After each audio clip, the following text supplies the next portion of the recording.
Bonjour à toutes et à tous, je me présente, je m'appelle Hossein Ayman, je suis doctorant en sciences de l'éducation.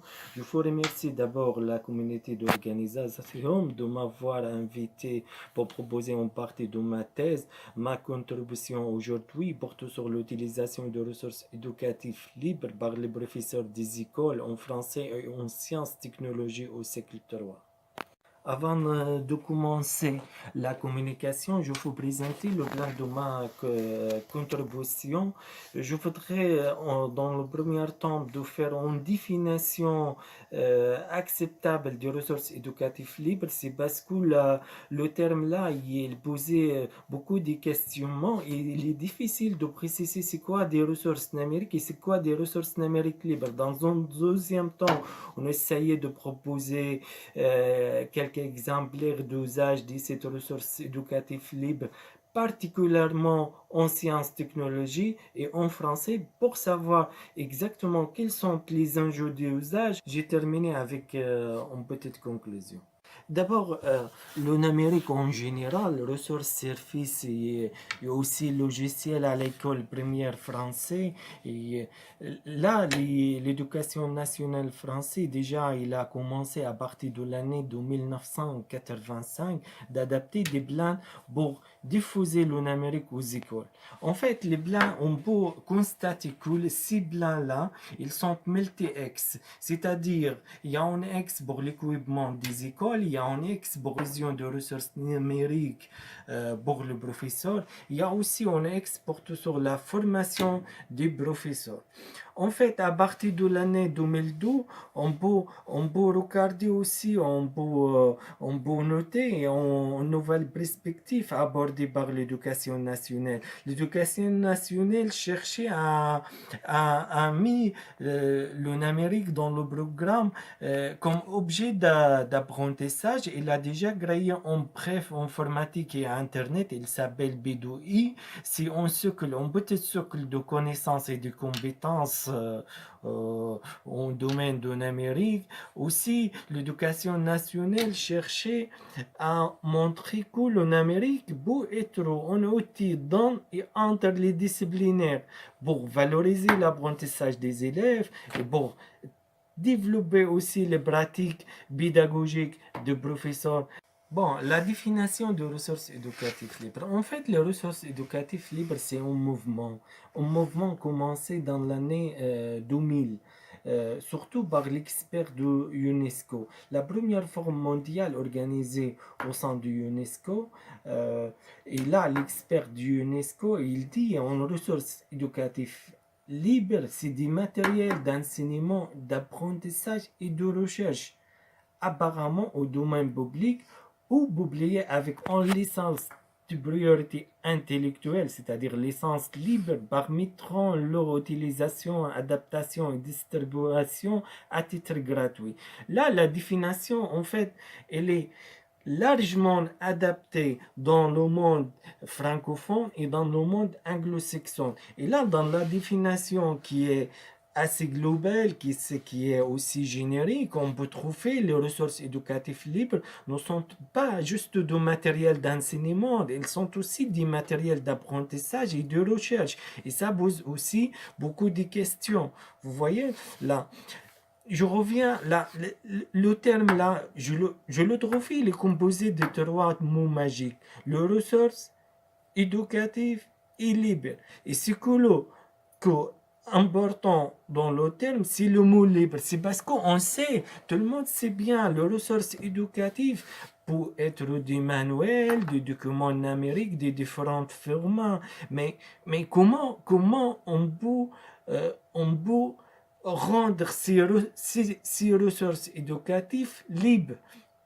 Voilà, à mon avis, il y a beaucoup de chercheurs aussi qui disent que le mot libre est associé aux licences libres. Donc, pour préciser la définition, je vous proposer certains exemplaires de montrer que les ressources éducatives libres, elles sont évidemment gratuites. Mais là, il faut faire attention. Ce qu'il est gratuit sur l'Internet, peut-être n'est pas libre. Et ce qu'il est libre, il est évidemment gratuit. C'est-à-dire qu'il faut toujours examiner la licence des ressources, la licence de site internet, la licence d'application. Si en licence libre, c'est-à-dire là, évidemment gratuit. Si juste en licence gratuit, alors non, c'est pas libre, on peut pas modifier, peut-être, on peut pas partager, on peut pas utiliser dans n'importe quel moment ou dans n'importe quel lieu. Pour ça, il faut tout le temps assurer que la licence des ressources éducatives est libre pour dire que les ressources numériques sont libres. Deuxième chose, les ressources éducatives libres ne sont pas synonymes de MOOC, c'est-à-dire cours massifs online. Ils peuvent prendre des formats multiples, c'est-à-dire ils peuvent être des livres, des documents, des vidéos, des fiches, des jeux éducatifs, tout ça, des logiciels. Ces ressources, comme je te dis à tout à l'heure, ils sont disponibles sur une licence libre. Ils sont aussi téléchargeables en accès libre. Parfois, on peut trouver des restrictions, c'est-à-dire des obstacles pour accès et pour télécharger, mais c'est rien à voir. Par exemple, certains sites, ils demandaient d'identifier, c'est-à-dire une adresse mail ou des choses comme ça, et, et ils proposaient des conditions d'usage assez compliquées. Donc tout ça, c'est rien pour dire les ressources, elles sont libres et gratuites. Les ressources libres aussi, elles sont modifiables, partageables, c'est-à-dire on peut modifier pour adapter aux besoins des élèves, aux besoins de la classe, aux besoins de nous-mêmes. Voilà, pour préparer le cours, pour proposer des activités d'enseignement, d'apprentissage au sein de classe. Les ressources aussi, elles sont partageables, redistribuables, c'est-à-dire si tu as travaillé dans un groupe avec des amis, vous partagez facilement la ressource là, sans aucune des contractions juridiques.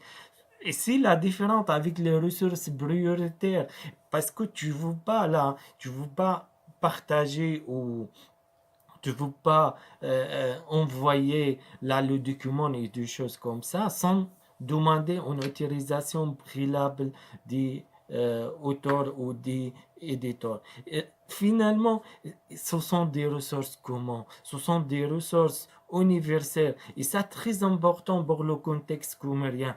Parce que dans le monde francophone, quand on utilise la langue française, tout le monde peuvent utiliser ça.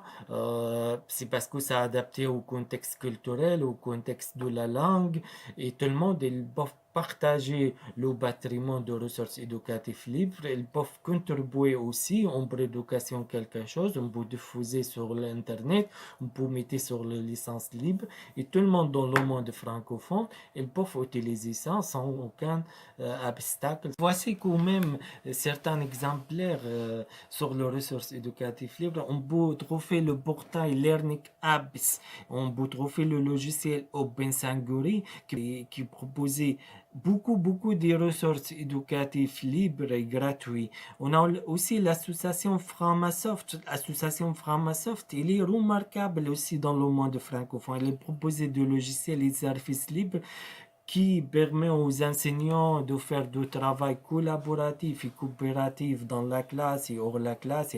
Aussi, on a l'association SysMath. SysMath, c'est une association qui propose des manuels et des ressources numériques libres euh, pour l'enseignement des mathématiques. On a aussi la bibliothèque numérique Jalika. On a aussi l'encyclopédie des enfants Wikimen et Wikidia qui sont massivement utilisés aussi en France. Donc, en bref, les ressources éducatives libres, on peut dire, ce sont des ressources disponibles sur le réseau informatique mondial sur la licence libre. L'essentiel de examiner le site ou le portail si il propose des ressources éducatives libres sur la licence libre. Maintenant, on passe la deuxième temps de ma contribution. Je vais présenter certains exemples d'usage de cette ressource éducative libre dans le cadre de ma thèse. En fait, le problématique de ma thèse, et moi, je concentrais sur les limitations d'usage de numérique au niveau des écoles élémentaires. Ah, En fait, à partir de l'année 2000, 2002, exactement, on peut remarquer des changements au niveau d'usage et d'introduction du numérique au niveau des écoles élémentaires. Il y a plusieurs facteurs qui contribuent à valoriser l'usage, à valoriser aussi l'adaptation au numérique dans les écoles. Euh, Là, on peut remarquer l'éducation nationale, elle a proposé plusieurs portails de ressources numériques, elle a proposé aussi des plateformes sourdes qui permettent les enseignants de faire des échanges entre eux et avec les élèves. Aussi, elle a proposé quelque chose de très intéressant par rapport à la question juridique, c'est l'espace numérique de travail qui permet de travailler dans un espace sécurisé, on protège les données des élèves et les données des professeurs, on peut travailler autrement. Là aussi, on peut dire qu'il y a des changements au niveau international qui ont imposé l'éducation nationale française d'adapter de l'Amérique. Notre question majeure dans la thèse, en quoi les ressources numériques libres peuvent participer au livret d'amélioration des pratiques enseignantes dans l'enseignement de français et des sciences au cycle 3. Si la question majeure, là, je sais que la problématique d'usage des ressources éducatives libres permet de poser plusieurs questions, mais on a choisi juste trois questions et clés. La première question, quelles sont les ressources libres utilisées par les enseignants de cycle 3 dans la mise en œuvre du programme de l'enseignement de français et de sciences technologies? La deuxième question, comment le professeur adapte-t-il ces ressources au programme de français et de sciences technologies au cycle 3? Troisième question, quel type de situation et des tâches pédagogiques permettront de travailler en français en sciences technologiques? Au niveau de la méthodologie, on a adapté en méthodologie mixte. On a fait d'abord une analyse de contenu de dossiers numériques réalisé par le professeur des écoles. Ça a complété avec une enquête online et des entretiens somme directifs. Alors, les résultats de ma recherche. En fait, les résultats de ma recherche montrent que le professeur stagiaire de premier degré ayant fait les objets de cette analyse, utilisant généralement deux modes légaux pour accès aux ressources numériques, on a accès libre et gratuit, on a accès payant. Là, on constate que l'accès libre semblait dominant, très partagé. Le fait le plus révélateur de ce mode, ce sont déjà les types de ressources utilisées par les stagiaires. On peut voir les stagiaires, le professeur stagiaire utiliser le blog de les sites d'autres professeurs. On utilisait aussi les Wikidata et les Wikimin, utiliser aussi le Framaclac pour aider les élèves du CM1 à mutualiser et à partager toutes leurs connaissances sur le système solaire. Deuxième résultat, ces ressources libres, selon leur type, c'est parce que c'est difficile de dire telle ressource ou telle ressource là permet de faire quelque chose. Il faut dire là, il y a des ressources aident le professeur plus que d'autres ressources. Pour ça, on peut trouver selon leur type, il permet aux professeurs de constituer deux types de situations pédagogiques ou des tâches pédagogiques. Il y a des situations qui sont classiques, comme la recherche sur l'Internet ou utiliser les traitements de texte. Ce sont des usages élémentaires. Là, d'autres niveaux, on peut trouver le professeur utiliser par exemple le Framaclac. Le Framaclac, il permet par exemple de mobiliser toute la classe pour faire un travail coopératif sur le système solaire, on cherche l'information, on partage, on organise, on restructure, on définit. Et là, favoriser aussi l'apprentissage de la langue française. Troisième résultat, et c'est très important, le cloisonnement disciplinaire n'existe plus avec l'intégration des ressources libres dans les pratiques des classes. L'utilisation sont associées tout le temps d'apprentissage interdisciplinaire et transversaux, c'est-à-dire la maîtrise du vocabulaire, l'apprentissage de pratiques coopératives entre les élèves. Par exemple, les usages des animations vidéo libres et gratuits s'articulent autour de la maîtrise du vocabulaire, l'usage de formats clés, valoriser aussi le temps de coopération entre les élèves pour maîtriser les connaissances et les compétences. Il faut présenter aussi quelques résultats issus de données des questionnaires online. On trouve que selon le tableau, la grande majorité des professeurs déclarent qu'ils sont utilisateurs de ressources éducatives libres, surtout en sciences technologies. En français aussi, c'est pas mal des professeurs qui utilisent cette ressource-là. On peut trouver les 67,1% des professeurs, ils déclaraient ils sont utilisateurs des ressources numériques libres en français. Par contre, il y a juste de 32,9% qui déclaraient n'utiliser pas de cette ressource libre. Sur la question à quelle fonction destinez-vous les ressources éducatives libres, comme il a montré la graphique là, et la deuxième graphique, le premier graphique là pour le français, la majorité des professeurs, il dit, on utilise ça comme référentiel pour préparer nos cours, pour proposer des activités au sein de classe aux élèves, faire apprendre l'écriture, la vocabulaire, les grammaires, et composer de nouvelles ressources adaptées aux besoins des élèves. Là aussi, sur la question comment les enseignants qualifient la motivation des élèves lorsqu'ils utilisent les ressources éducatives libres, on peut trouver la majorité des enseignants, ils déclarent que leurs élèves sont entre motifs et assez motifs quand ils utilisent les ressources éducatives libres. Et ça, montrer que les ressources là, il permet de motiver les élèves, il aider les élèves, surtout les élèves qui ont des difficultés et des choses comme ça. Ouais. Aussi, quelques résultats issus de données des entretiens sont directifs. Le premier résultat, on peut dire que les enseignants interrogés s'accordaient tout d'abord pour dire que ces ressources libres permettront de multiplier les ressources de préparation de cours. Or, l'adaptation est de mise pour que ces ressources soient adaptées aux besoins des élèves. C'est-à-dire, si tu vas trouver quelque chose clé en main sur l'Internet, c'est pas évident de l'utiliser pour valoriser l'apprentissage ou l'enseignement. Ça marche pas. Il faut s'adapter ça. Il faut modifier, il faut ajouter quelque chose ou annuler quelque chose.